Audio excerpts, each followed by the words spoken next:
വന്നിരിക്കുകയാണ്. ആഹാരമൊന്നും ഉണ്ടാക്കുന്നില്ലേ? ആലിസ ഇങ്ങനെ ഫോണിൽ നോക്കിക്കൊണ്ടിരിക്കരുത് കേട്ടാ, കണ്ണടിച്ചു. എന്റെ ഇച്ചായ അടുക്കളയിലെ പണി എല്ലാം കഴിഞ്ഞ്. ഇച്ചായ എന്നെ പറ്റി എന്താ വിചാരിച്ചത്? പോയി കുളിച്ച് റെഡി ആയിട്ട് വാ, ഞാൻ ഭക്ഷണം എടുത്ത് വെക്കാം. എല്ലാ പണിയും കഴിഞ്ഞു? എല്ലാ പണിയും കഴിഞ്ഞെന്ന്. ആഹാരമൊക്കെ ഉണ്ടാക്കിയോ? ആ പൊന്ന ആലിസ, നിന്നെ സമ്മതിക്കണം കേട്ടോ. നിന്റെ പ്രായത്തിലെ സ്ത്രീകളൊക്കെ ഉണ്ടല്ലോ, ഈ പണി തീർക്കാൻ ഉച്ചയെങ്കിലോ. നീ 8 മണിക്ക് മുമ്പ് പണിയെല്ലാം തീർത്താ സുഖമായിരിക്കുന്നു. എന്തൊക്കെ കുറ്റവും കുറവും ഉണ്ടെന്ന് പറഞ്ഞാലും ഉണ്ടല്ലോ, ഈ കേസിൽ നിന്നെ വെല്ലാൻ ആളില്ല. ഇച്ചാൻ എന്നെ കളിയാക്കിയതാണോ അതോ സൂചിപ്പിച്ചതാണോ? ഞാൻ യാഥാർത്ഥ്യം പറഞ്ഞതാടി. എന്നെ വെല്ലാൻ ആരും ഇല്ല എന്ന് പറഞ്ഞത് സുഖിപ്പിക്കൽ അല്ല, സത്യം. ഒരുപാട് കുറ്റങ്ങളും കുറവും ഉണ്ടെന്ന് പറഞ്ഞത് കളിയാക്കും. ഇതിലേതാ ഇച്ചാൻ ഉദ്ദേശിച്ചത്? എൻ്റെ പൊന്നുമോളെ, നീ വക്കീലാവേണ്ടായിരുന്നു കേട്ടോ. നീ വക്കീലായിരുന്നെങ്കിണ്ടല്ലോ, എതിർഭാഗം വക്കീലിനെ നീ കോടതി മുറിയിൽ ഇട്ട് വലിച്ച് കീറി ചുവറിലൊട്ടിച്ചാനെ. പിന്നെയും കളിയാക്കി. എന്ത് കളിയാക്കിന്ന്? ഞാൻ വക്കീലാവേണ്ടതായിരുന്നു, പക്ഷെ ആയില്ല. അതിന് കാരണം എന്താ? ഞാൻ +2 പഠിപ്പ് നിർത്തി. ഇതല്ലേ ഇച്ചാൻ ഉദ്ദേശിച്ചത്? നിന്നെ തൊഴുത് എൻ്റെ പൊന്നുമോളെ, എന്നോട് ക്ഷമിക്കും. ഞാൻ നിന്നോട് യാതൊന്നും പറഞ്ഞിട്ടില്ല. ഏതോ റൂട്ടിൽ കൂടെയൊക്കെ സാധനം തിരിച്ചുകൊണ്ട് ക്ഷമിച്ച്. ഹലോ ഹലോ, ആ ജോർജ് കുട്ടി, അമ്മാവൻ എന്താണ്ട് സംസാരിക്കാനുണ്ടെന്ന് കൊടുക്ക. ഡോക്ടർ, ഞാൻ കുറച്ച് ദിവസങ്ങളായി നിങ്ങളുടെ ഭാര്യയോട് പറയുകയാണ്, വീടും പരിസരവും വൃത്തിയായി ഇടണമെന്നോ. ഇന്ന് കൃത്യം 11 മണിക്ക് ഞാൻ അവിടെ വരും. അപ്പോൾ എല്ലാം വൃത്തിയായില്ലെങ്കിൽ എന്റെ സ്വഭാവം മാറും. മനസ്സിലായോ? ഹലോ ഹലോ ഹലോ, ആരായിരുന്നു ചായ? ആരായിരുന്നു? ഒരു പോത്ത്, അല്ല, ഒരു പോത്തിന് വയ്യ എന്ന് പറഞ്ഞ് ഒരാൾ വിളിച്ചതാ. എന്നിട്ട് അല്ല, വിളിച്ചതാ. അപ്പൊ നമ്മളെവിടെയാ പറഞ്ഞു നിർത്തിയ? നമ്മള് നിന്റെ ജോലിയുടെ കാര്യം. എൻ്റെ പൊന്നു മോളെ, 8 മണിക്ക് മുന്നേയൊക്കെ ഈ ജോലി തീർക്കുക എന്ന് പറഞ്ഞാണ്ടല്ലോ, ചെറിയ സംഭവമൊന്നും അല്ലടി. പക്ഷെ ഒരു കാര്യമുണ്ട്, നീ 8 മണിക്ക് ഈ പണിയെല്ലാം തീർത്തതിന് ശേഷം പിന്നെ നിന്റെ ലൈഫ് എന്ന് പറഞ്ഞാൽ ഭയങ്കര ബോറായിരിക്കത്തില്ലേ? വെറുതെ ഇരിക്കണ്ടേ? എന്റെ ഇച്ഛായ, ഞാൻ പണിയൊക്കെ തീർത്തിട്ട് ഓടി വന്ന് ഫോൺ എടുക്കും, എന്നിട്ട് ഗെയിം കളിക്കും. എനിക്ക് ഒരു ബോറടിയും ഇല്ല. അത് ഹെൽത്തി അല്ല. നമ്മൾ സ്ക്രീനിൽ ഒരുപാട് സമയം നോക്കിയിരുന്നു കഴിഞ്ഞാൽ ഐബോളിൽ ഡൈലേറ്റ് ആയിട്ട് അത് പിന്നെ നമ്മുടെ കാഴ്ചയ്ക്ക് ഒരുപാട് പ്രശ്നങ്ങളുണ്ടാക്കും. ആണോ? അതുകൊണ്ട് നമ്മൾ സ്ക്രീനിലേക്ക് അധിക സമയം നോക്കിയിരിക്കാൻ പാടില്ല. എൻ്റെ മോള് ചെറുതായിട്ട് നിന്റെ സ്വഭാവം ഒന്ന് സ്വിച്ച് ചെയ്യണം. നമ്മുടെ ലൈഫ് സ്റ്റൈൽ മാറ്റുമ്പോൾ തന്നെ നമുക്ക് അതിൽ ഒരുപാട് നമുക്ക് ഗുണമുണ്ടാകും. അത് നമ്മുടെ ആരോഗ്യപരമായിട്ടുള്ള മാറ്റമാണെങ്കിൽ ഉണ്ടല്ലോ, വെരി ഗുഡ് ഫോർ ഹെൽത്ത്.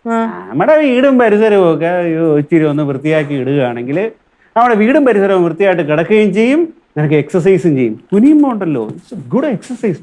ആണോ? നേരത്തെ ആരാ വിളിച്ചെന്ന് പറഞ്ഞത്? അതൊരു പോത്തല്ല, ഒരു അല്ല, ആരോ ഒരാള്. ആണോ? ഈ അസുഖമുള്ള പോത്തെന്ന് പറഞ്ഞത് ലംബോദര മാഷിനാണോ? അല്ലല്ല. അല്ലേ? ആണ്. ആണ്. അങ്ങേര് പറഞ്ഞ് ഈ വീടും പരിസരവും വൃത്തിയാക്കി ഇടാൻ. അത് ഇച്ചാൻ എന്നോട് പറയാൻ പേടി. അതിന് സോപ്പിട്ട് കാര്യം കാണാന്ന് വിചാരിച്ച്. എടി, അങ്ങനെയല്ല അതിനെ കാണാനുള്ളത്. നമ്മളിവിടെ താമസിക്കുന്ന വീടല്ലേ, അപ്പം വീടും പരിസരവും ഒക്കെ ഇച്ചിരി വൃത്തിയായിട്ട് കിടന്നാൽ കുഴപ്പമില്ലല്ലോ. പിന്നെ അയാള് ഈ വീടിന്റെ ഓണർ അല്ലേ, അപ്പൊ അയാൾക്ക് ഈ വീടിനെ കുറിച്ച് ഒരു ആശങ്ക കാണും. എന്താശങ്ക? വീട് വാടകയ്ക്ക് കൊടുത്തിട്ട് വീട്ടുകാരുടെ പുറകെ നടന്ന് ആശങ്കപ്പെടേണ്ട ഒരു കാര്യവും ഇല്ല. എന്നാലും അങ്ങനെ അല്ലല്ലോ, അയാൾ ഇന്ന് 11 മണിക്ക് വരും ആലിസേ. നമുക്ക് അത്യാവശ്യം എന്തെങ്കിലും നീ വൃത്തിയാക്കുന്ന പോലെ ഒന്ന് വരുത്തി തീർത്താൽ മതി. അത്ര വലിയ വൃത്തിയൊന്നും വേണ്ട. ആണോ? പേരിനൊന്ന് വൃത്തിയാക്കണം. എന്റെ പട്ടി വൃത്തിയാക്കും. വൃത്തിയാക്കത്തില്ലെന്ന് മാത്രമല്ല, ഞാൻ കുറച്ചും കൂടെ വൃത്തികേടാക്കും. ഇനി എന്നോട് എന്തെങ്കിലും അങ്ങേര് ചോദിക്കാൻ വന്നാ അങ്ങേരെ ഞാൻ തട്ടും. തമാശ പറഞ്ഞതല്ല, തട്ടും. കുറെ നാളായി ഞാനത് വിചാരിക്കുന്നു. കർത്താവേ, ഇവള് കലിപ്പിലാണല്ലോ.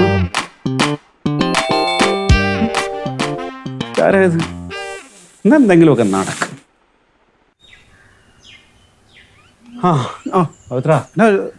ഇന്ന് തിരക്ക് വല്ലതും ഉണ്ടോ? തിരക്കൊന്നും ഇല്ലെങ്കിൽ എനിക്ക് കുറച്ച് സഹായങ്ങൾ വേണ്ടി വരും. എന്നാ കാര്യം? എന്നാ പറ. കാര്യം വെച്ചാൽ എന്താണ് സഹായം എന്ന് നോക്കി ഇപ്പൊ പറയാൻ പറ്റില്ല. ഒരു 11-11:30 കൂടി നമുക്കൊരു തീരുമാനത്തിൽ എത്താൻ പറ്റും. എന്തൊക്കെയാണോ വരുന്നത് അതിനനുസരിച്ച് വേണം നമ്മൾ സഹായം ചെയ്യേണ്ടത്. സാഹചര്യത്തിനനുസരിച്ച് പവിത്ര ഒന്ന് ജസ്റ്റ് ഇടപെട്ടാൽ മതി. അല്ല, സഹായം ചെയ്യണമെന്ന് പറഞ്ഞു. ഈ സഹായം എന്നാണെന്ന് പറ, എന്നാലേ നമുക്ക് മനസ്സിലാവുള്ളൂ. ചിലപ്പോൾ ഒരു തർക്കത്തിൻ്റെ ഇടയിൽ മധ്യസ്ഥം വഹിക്കേണ്ടി വരും. ചിലപ്പോൾ റെഫറി ആകേണ്ടി വരും. ചിലപ്പോൾ തല്ലി ആരെങ്കിലും വീഴുകയാണെങ്കിൽ അവരെ എടുത്ത് ആശുപത്രി കൊണ്ടുപോകേണ്ടി വരും. അഥവാ മരണമാണ് നടക്കുന്നതെങ്കിൽ പിന്നെ പവിത്രന്റെ തിരക്കോട് തിരക്കായിരിക്കും. Police case, mortuary, ambulance, postmortem, അങ്ങനെ ഭയങ്കര ബിസി ആയിരിക്കും. ഓക്കെ അല്ലേ? എന്റെ പൊന്നു ഡോക്ടറെ, നിങ്ങൾ മനുഷ്യനെ കളിയാക്കാത്ത കാര്യം എന്നാന്ന് വെച്ചാ പറ. പറഞ്ഞുതരാം. സിമ്പിൾ ആണ്. നമ്മുടെ ഈ വീടിന്റെ ഹൗസ് ഓണർ ലംബോദരൻ മാഷ് അവർകൾ ഇന്ന് 11 മണിയാകുമ്പോൾ ഇവിടെ വരുന്നുണ്ട്. അപ്പൊ അദ്ദേഹം പറഞ്ഞിരിക്കുന്നതെന്ന് പറഞ്ഞാൽ 11 മണിക്ക് മുന്നേ ഈ വീടും പരിസരവും ഒക്കെ വൃത്തിയായിട്ട് സൂക്ഷിക്കണം. അൾട്ടിമേറ്റം തന്നിട്ട് പോയിരിക്കുക. അത് നിസ്സാര കാര്യമല്ലേ ഉള്ളൂ. ഈ വീടും പരിസരവും വൃത്തിയാക്കാൻ എന്നാ സമയം? അതിന് സിമ്പിൾ അല്ലേ?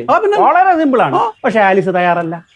ആലിസ് പറയുന്നത് വാടകയ്ക്ക് വീടെടുത്ത് കൃത്യമായി വാടക കൊടുത്തു കഴിഞ്ഞാൽ പിന്നെ വീട്ടുടമസ്ഥൻ ഇവിടെ വരേണ്ട കാര്യമില്ല.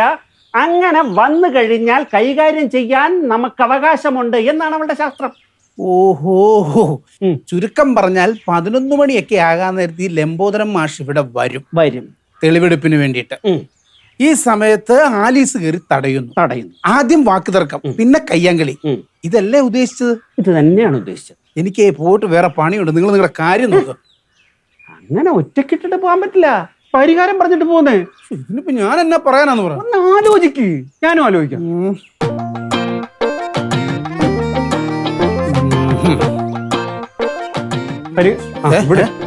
പരിഹാരം കിട്ടിയോ? ഇല്ല, എനിക്കും കിട്ടിയില്ല.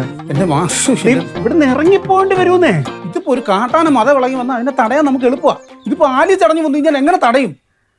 അല്ല, ഒരു കാര്യം നോക്കി കഴിഞ്ഞാൽ ഈ ലംബോദരൻ മാഷിന്റെ വാ തുറന്നു കഴിഞ്ഞാൽ മഹാത്മാഗാന്ധി വരെ ആ വടി വെച്ച് പുളിക്കട്ടടി. അങ്ങനെ പറഞ്ഞു കൊടുക്കും പവിത്ര.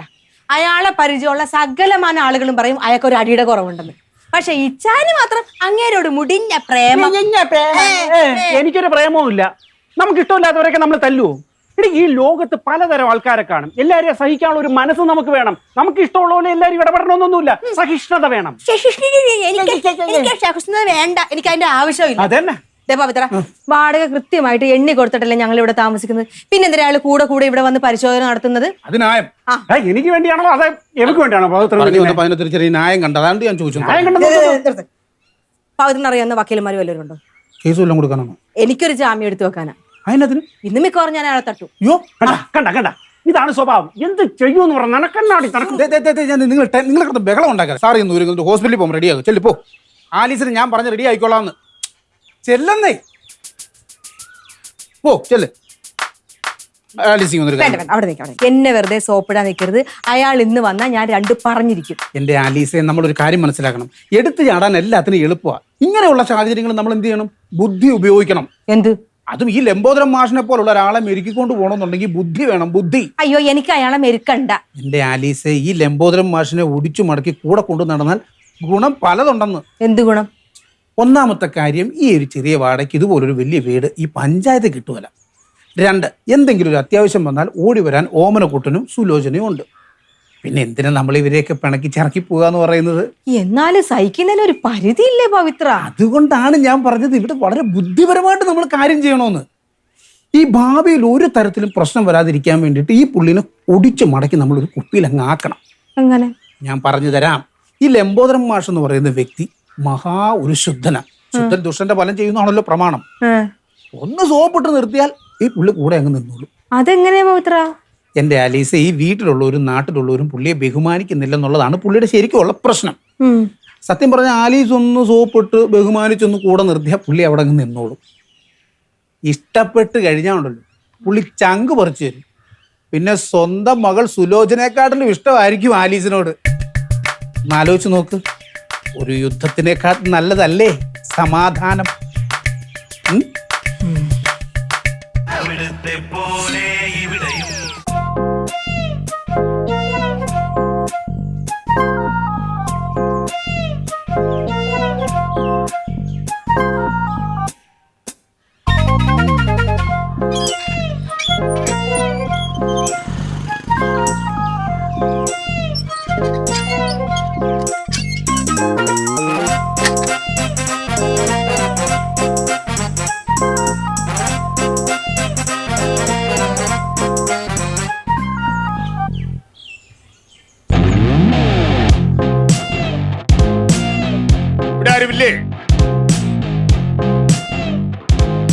ഇവിടെ ആരുമില്ലേന്ന്?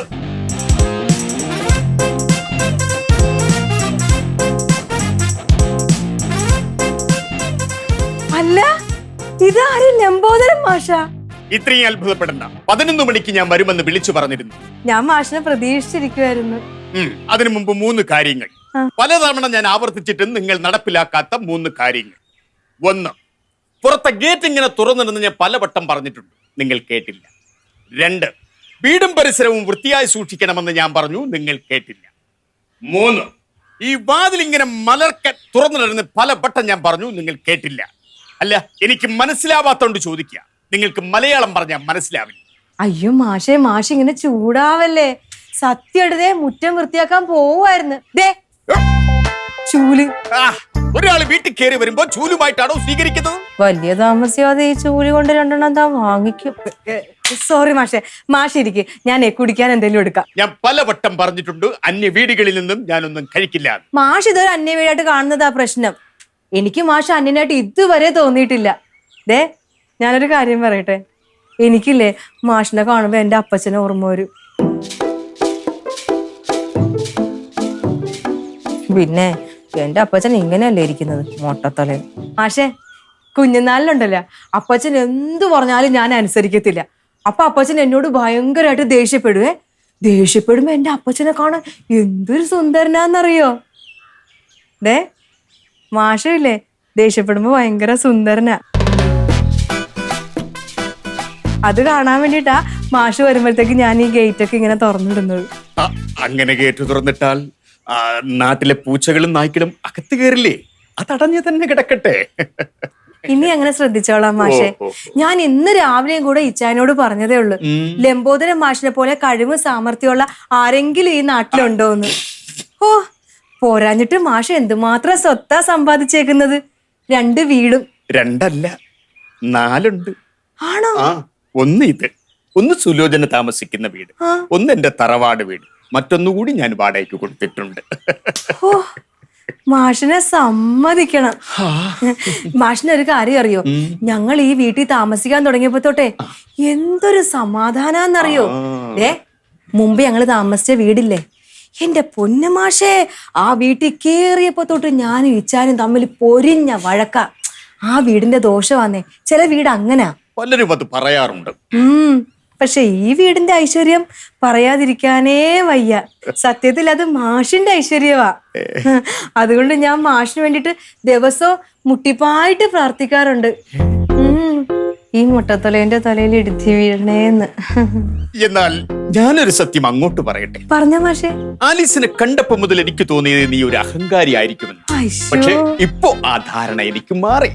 ഭാഗ്യം. അങ്ങനെയാണെങ്കിൽ ഞാൻ എൻ്റെ ഒരു ആഗ്രഹം പറയട്ടെ മാഷേ, ഒരു ചായ എടുക്കട്ടെ? വേണ്ടാന്ന് പറയരുത്, എന്റെ കുറെ നാളത്തെ ആഗ്രഹമാ. ഇനിയിപ്പോ ആഗ്രഹം നടന്നില്ല എന്ന് വേണ്ട, ഒരു കാര്യം ചെയ്യൂ, ഒരു ചായ എടുത്തോളൂ, കടുപ്പം കൂട്ടി മധുരം കുറച്ച്. ഇപ്പൊ എടുക്കാം മാഷേ, ഇരിക്കും.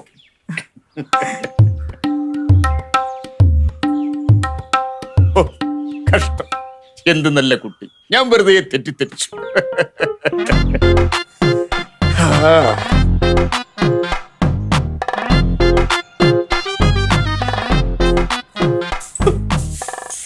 ഇത് പവിത്രം പറഞ്ഞ പോലെ തന്നെ ഇയാൾ ഇത്രക്ക് പാവമായിരുന്ന. അയ്യോ,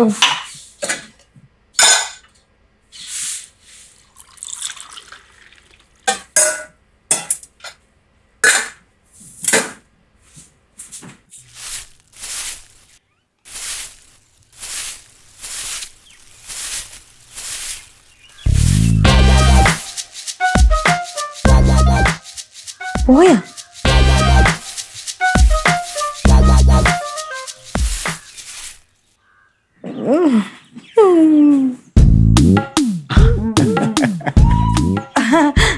അയ്യോ മാഷേ, മാഷ് എന്തായി ചെയ്യുന്നത്?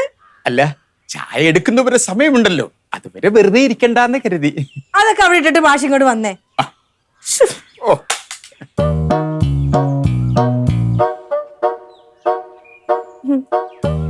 എനിക്കാണെങ്കിൽ ചെറുപ്പം മുതലേ വെറുതെ ഇരിക്കുന്നത് ഇഷ്ടമല്ല, എന്തെങ്കിലുമൊക്കെ ചെയ്തുകൊണ്ടിരിക്കണം. എന്റെ വീട്ടിലാണെങ്കിൽ പ്രത്യേകിച്ച് ചെയ്യാനും ഒന്നുമില്ല. അതുകൊണ്ടായിരിക്കും രാവിലെ കൊടയെടുത്ത് നാട്ടുകാരുടെ നെഞ്ചത്തോട്ട് കയറാൻ ഇറങ്ങിയിരിക്കുന്നത്. ചായ കുടിക്കും. ചായ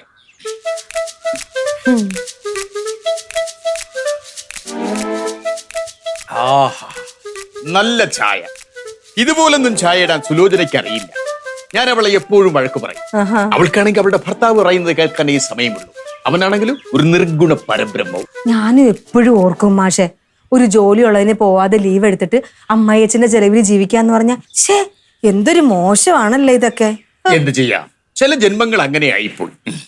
പക്ഷെ ഇതിൽ നിന്നൊക്കെ രക്ഷപ്പെടാനായിട്ട് ഞാനൊരു വഴി പറഞ്ഞു തരട്ടെ. എന്താ അത്? ഇത് കണ്ട, ഇതെന്താണ്? വേളാങ്കണ്ണിന്ന് വെഞ്ചരിച്ചു കൊണ്ടുവന്ന ചരടാ.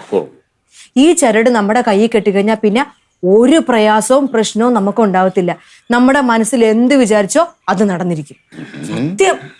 ഇതേ ഞങ്ങൾ കഴിഞ്ഞ പ്രാവശ്യം വേളാങ്കണ്ണിക്ക് പോയപ്പോ എന്റെ അപ്പച്ചന് വേണ്ടി വാങ്ങിച്ചതാ. ഇത് മാഷെടുത്തു. അല്ല, അപ്പൊ അപ്പച്ചനോട് എന്ത് പറയും? അപ്പച്ചൻ അങ്ങ് നാട്ടിലല്ലേ, ഞാൻ എന്തെങ്കിലും പറഞ്ഞോളാം. ഈ നാട്ടിൽ എന്റെ അപ്പച്ചന്റെ സ്ഥാനത്ത് മാഷല്ലേ. ആ കൈ ഇങ്ങോട്ട് നീട്ടിക്കാൻ ഞാൻ കെട്ടിത്തരാം. വേണ്ട, അതെങ്കിൽ തന്നോളൂ. ഞാൻ വീട്ടിൽ കൊണ്ടു ചെന്ന് സുലോചനെ കൊണ്ട് കെട്ടിച്ചോളാം. കണ്ട, അപ്പൊ മാഷിന് എന്നേലും വലുത് സുലോചന. അത് പിന്നെ അങ്ങനെയല്ലേ വരുവുള്ളൂ, സ്വന്തം മോളല്ലേ. അല്ല, ആലീസിനെ ബുദ്ധിമുട്ടിക്കണ്ടെന്ന് കരുതിയിട്ടാ. എനിക്കെന്ത് ബുദ്ധിമുട്ട്? ആ കൈ ഇങ്ങോട്ട് നീട്ടിക്കേ. നീട്ട്, അല്ല പിന്നെ നീട്ട് മാഷേ ഇങ്ങോട്ട്.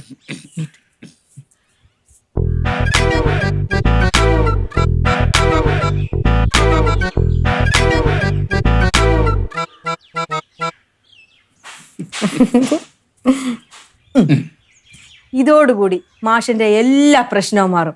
ഇനി മാഷിന് വെച്ചടി കയറ്റുമായിരിക്കും. ഇപ്പൊ 4 വീടല്ലേ ഉള്ളത്, ഇനി അത് 8 ആകും 10 ആകും. നോക്കിക്കും. അതെനിക്കൊരു ബുദ്ധിമുട്ട് പോവും. ഇപ്പൊ ഉള്ള വീട് തന്നെ നോക്കി നടത്താൻ എന്തുമാത്രം ബുദ്ധിമുട്ടുന്നുണ്ടെന്ന് അറിയാമോ? ആ, മാത്രവുമല്ല പഴയതുപോലെ വാടകക്കാരെ കിട്ടാനുമില്ല. അതുകൊണ്ട് വീട് വെറുതെ ഇടേണ്ടി വരും.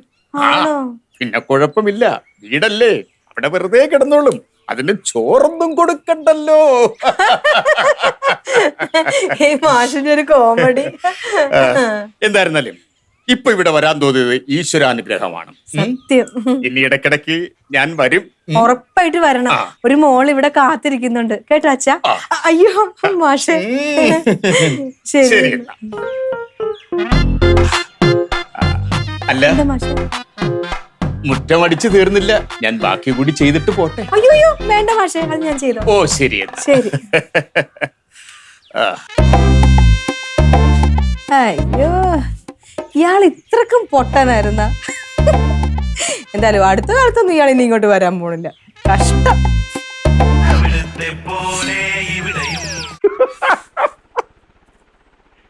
എടി എന്നാ മാതിരി ട്വിസ്റ്റാടി നീ അടിച്ചത്. എടാ സത്യം പറ, നിന്റെ അപ്പച്ചനോടെങ്കിലും നീ ഇതുവരെ ഇങ്ങനെ പെരുമാറിയിട്ടുണ്ടോ? എങ്ങനെയാടി ഇത്? ഈ ചായ പവിത്രം പറഞ്ഞു ഒന്ന് ശ്രമിച്ചു നോക്കാൻ. അവസാനം ശ്രമിച്ച് വന്നപ്പം എനിക്കൊരു കാര്യം മനസ്സിലായി, അങ്ങനെ വെറും ഒരു മണ്ടനാന്ന്.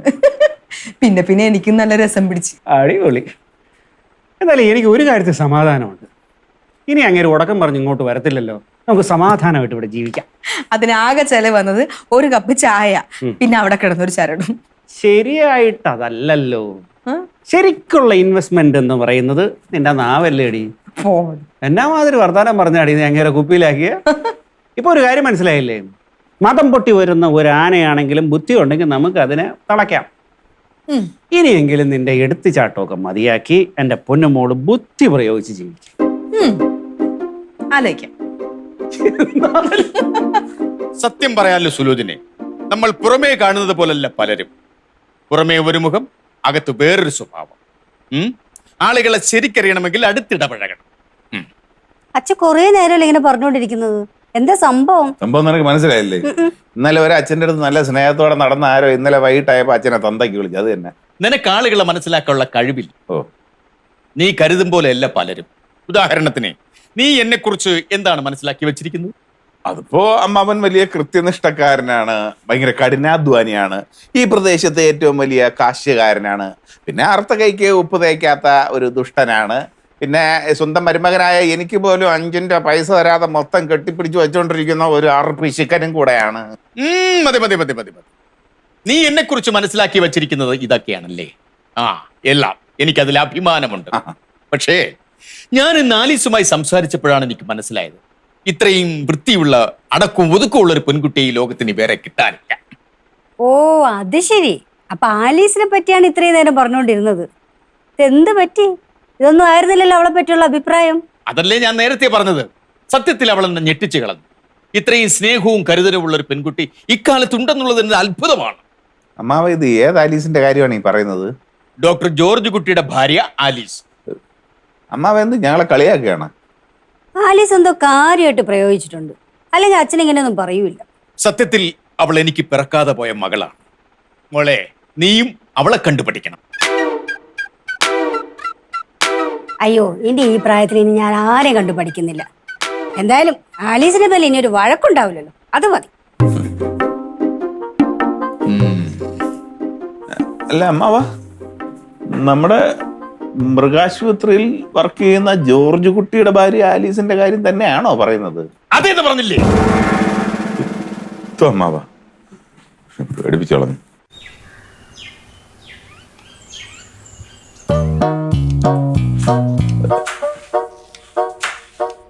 സുലൻ, ആക്ച്വലി എന്തോന്നാണ് ഇവിടെ സംഭവിച്ചത്? എന്റെ ബലമായ സംശയം നമ്മളെ അമ്മാവന് വട്ടുപിടിച്ചെന്നാ, അല്ലെങ്കിൽ ആ ആലീസിന് വട്ടുപിടിച്ചിട്ടുണ്ട്. രണ്ടിലൊന്നും ഉറപ്പാ. കുട്ടേട്ടാ, അച്ഛൻ നമ്മളെ കളിപ്പിക്കാൻ വേണ്ടി മനഃപൂർവ്വം അഭിനയിക്കുന്നതാണെങ്കിലോ? ആലീസുമായിട്ട് എപ്പോഴും പ്രശ്നത്തിൽ പോകുമ്പോൾ നമ്മൾ പറയില്ലേ പ്രശ്നത്തിനൊന്നും പോകരുതെന്ന്. അതുകൊണ്ട് അവളുമായിട്ടുള്ള പ്രശ്നം തീർന്നു എന്ന് നമ്മളെ കാണിക്കാൻ വേണ്ടി അഭിനയിക്കുന്നതാണെങ്കിലോ? ആ, എന്തായിക്കോട്ടെ, എന്തായാലും പ്രശ്നമില്ല. എന്തായാലും അവര് തമ്മിലുള്ള പ്രശ്നം തീർന്നു കിട്ടിയല്ലോ, അതുപോലെ. അതൊന്നും അല്ല, ഇത് വേറെ എന്തോ ഉണ്ട്. എനിക്ക് തോന്നുന്നത് ആലീസിന്റെ കുബുദ്ധിയാണ് ഇതിന്റെ പിന്നിലെന്നാ. എന്ന് വെച്ചാ? അല്ലടി, സ്വന്തം കാര്യത്തിന് വേണ്ടി എന്ത് ചെയ്യുന്നവളാ ആലീസും. എനിക്കറിയാം. അവൾ കൊട്ടേഷൻ കൊടുത്തതിൻ്റെയും ഓരോരുത്തർ കുടുംബം ഫോണിലൊക്കെ വിളിച്ച് കലക്കിയതിൻ്റെ കഥകൾ ഞാൻ കുറേ കേട്ടിട്ടുണ്ട്. എനിക്കറിയാവോ, ആ ബേക്കറിയിലെ രമേശ് ഇല്ലേ, അവനൊരു ദിവസം ആരെടുത്തോ ഈ ആലീസിനെ കുറിച്ച് എന്തൊക്കെയോ പറഞ്ഞു. സംഗതി ഈ ആലീസിന്റെ ചെവിയിലും എത്തി. അവൾ എന്താണ് ചെയ്തതെന്നറിയാവോ? ആ ഡോക്ടർ വീട്ടിലില്ലാത്ത സമയം നോക്കി ഈ രമേശിനെ വിളിച്ച് വീട്ടിൽ കയറ്റി. എന്നിട്ട് നൈസായിട്ട് പഞ്ചാര വർത്താനമില്ലേ, അതങ്ങ് പറഞ്ഞു. അവനാണെങ്കിൽ ആ പഞ്ചാര വർത്താനത്തിൽ വീഴുകയും ചെയ്തു. മാഷല്ലേ, ദേഷ്യപ്പെടുമ്പോ ഭയങ്കര സുന്ദരനാ.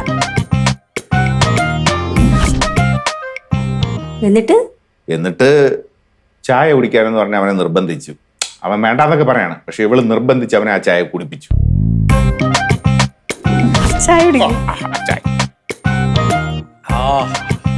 നല്ല ചായ. ഇതുപോലൊന്നും ചായ ഇടാൻ സുലോചനയ്ക്ക് അറിയില്ല. ഞാൻ അവളെ എപ്പോഴും വഴങ്ങും.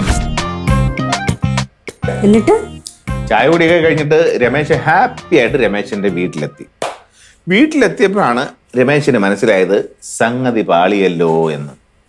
ഈ ചായ കുടിയൊക്കെ കഴിഞ്ഞിട്ട് വീട്ടിലെത്തിയിട്ടേ ആ 3 ദിവസം കഴിഞ്ഞിട്ടാണ് ടോയ്ലറ്റിൽ നിന്ന് പുറത്തിറങ്ങിയത്. ഈ ആലീസ് എന്ത് ചെയ്തെന്ന് അറിയാവോ? ഈ എരുമയ്ക്കോ പശുവിനോ ഒക്കെ വയറിളക്കാൻ വേണ്ടി ഡോക്ടർ കൊണ്ടുവച്ചിരുന്ന ഒരു മരുന്നുണ്ടായിരുന്നു, അതാ എടുത്ത് ചായയിൽ കലക്കി രമേശിന് കൊടുത്തത്. എന്റെ ഈശ്വരാ. ഇനി അടുത്ത കേസുണ്ട്. പള്ളിമുറ്റത്ത് വെച്ച് ആലീസിനോട് എന്തോ തോന്നിവാസം പറഞ്ഞ് സണ്ണിക്കുട്ടി അവനെ ഇതുപോലെ സോപ്പിട്ട് വീട്ടിൽ വിളിച്ചു വരുത്തി ആലീസ്.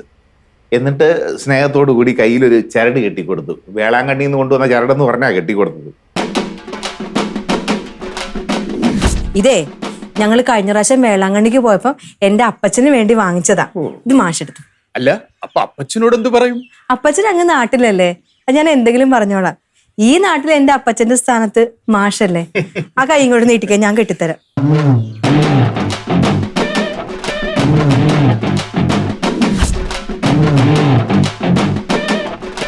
എന്റെ സുലോചനെ, ആ ചെറുക്കൻ ഏതാണ്ട് ബാധയൊക്കെ കയറി ആകെപ്പാട അലമ്പായി. അവസാനം നാട്ടുകാരെല്ലാവരും കൂടെ പിടിച്ചുകൊണ്ടുപോയി ഭ്രാന്താശുപത്രിയിലാക്കി. ഇപ്പോഴും ഏതാണ്ടൊക്കെ ഭ്രാന്തിന്റെ ഗുളി കഴിച്ചിട്ടാണ് ആ ചെറുക്കൻ പുറത്തുമൊക്കെ ഇറങ്ങി നടക്കുന്നത്.